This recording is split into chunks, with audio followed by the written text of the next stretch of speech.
The Witcher Blood Origin. I wouldn't advise watching it, it's terrible. Watch Andor instead, and I'm surprised to be saying that, but yes, Disney Lucasfilm actually produced something that isn't awful. I'm not going to spoil Andor.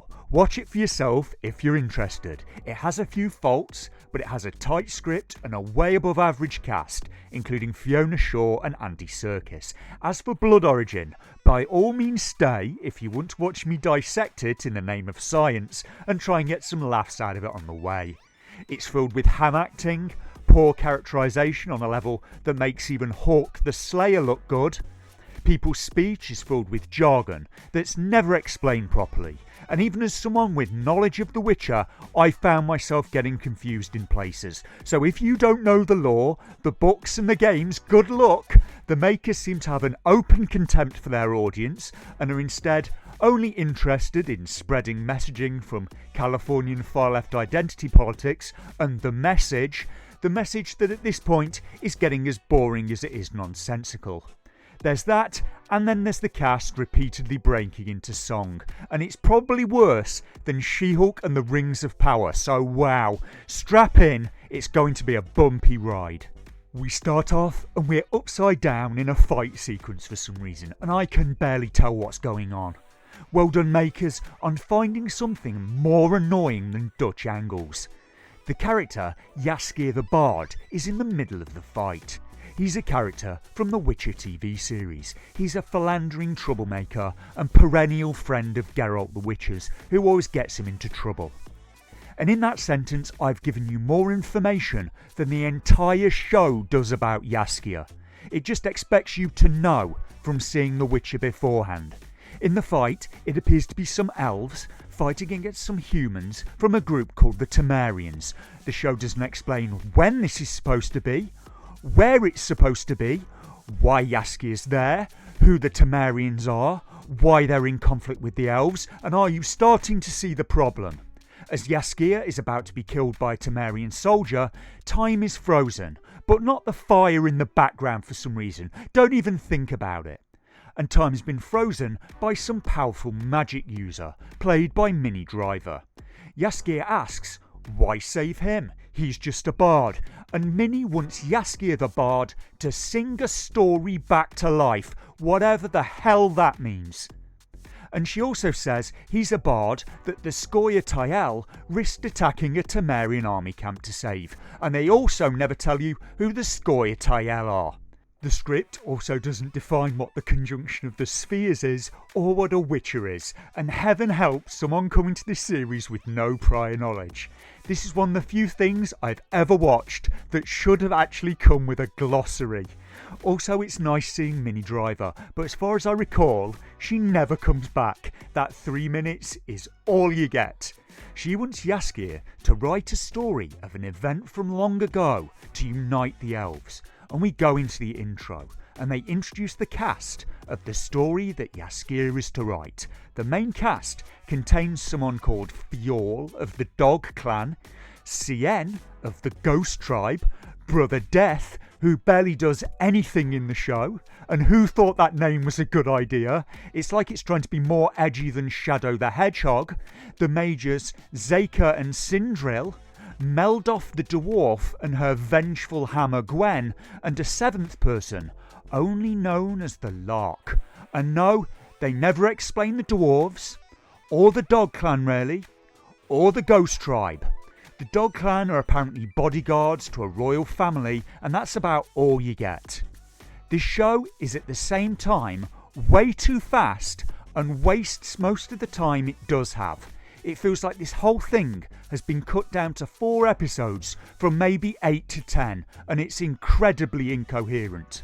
Hollywood is now churning out rubbish at such a fierce rate that I can barely keep up. The Lark, meanwhile, is in a place called Innis Dub, an island in the far northern sea, and what does that mean? Without knowing where that is, what difference does it even make?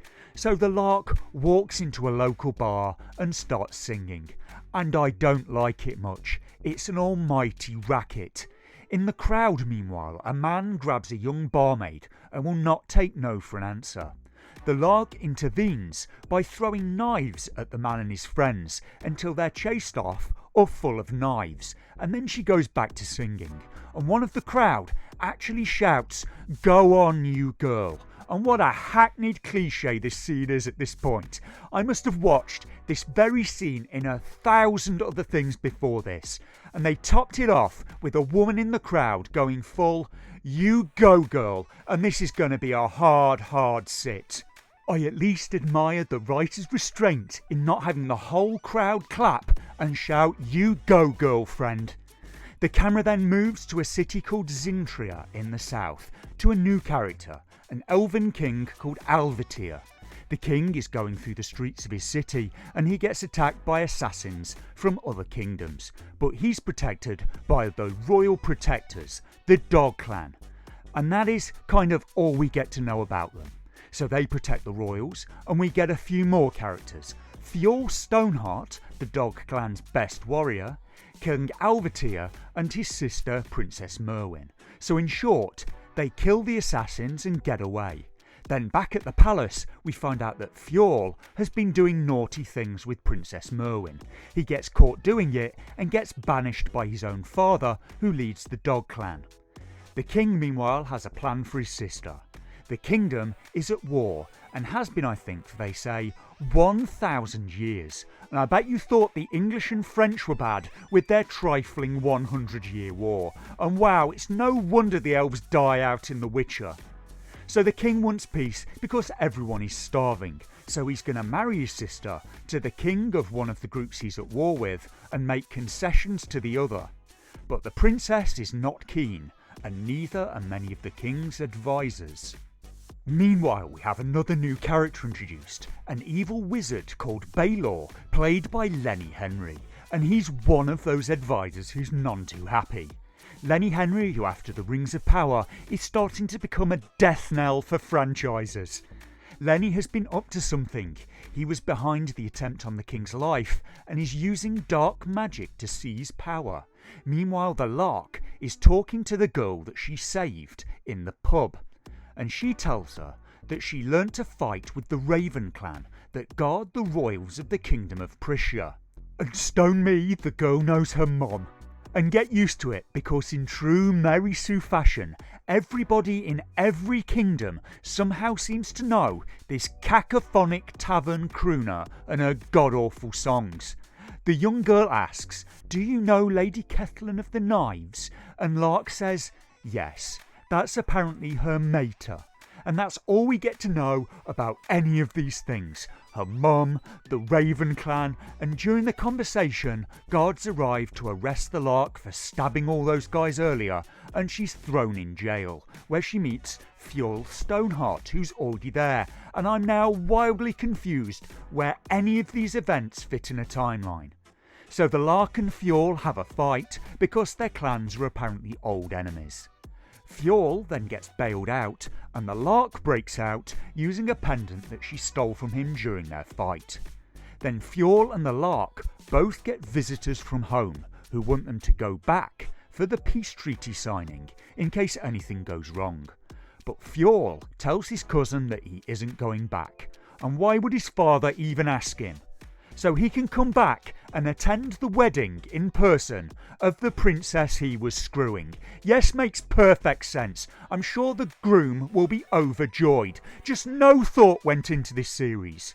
The Lark also says no to her sister who wants her to go back, but relents after the girl she saved in the tavern, who's a prophet, tells her about her future and how it lies back in Sintra. On the way to the boat, the Lark's sister is killed after being shot with arrows, and the Lark is attacked by men in masks, and I couldn't have cared less when the sister died.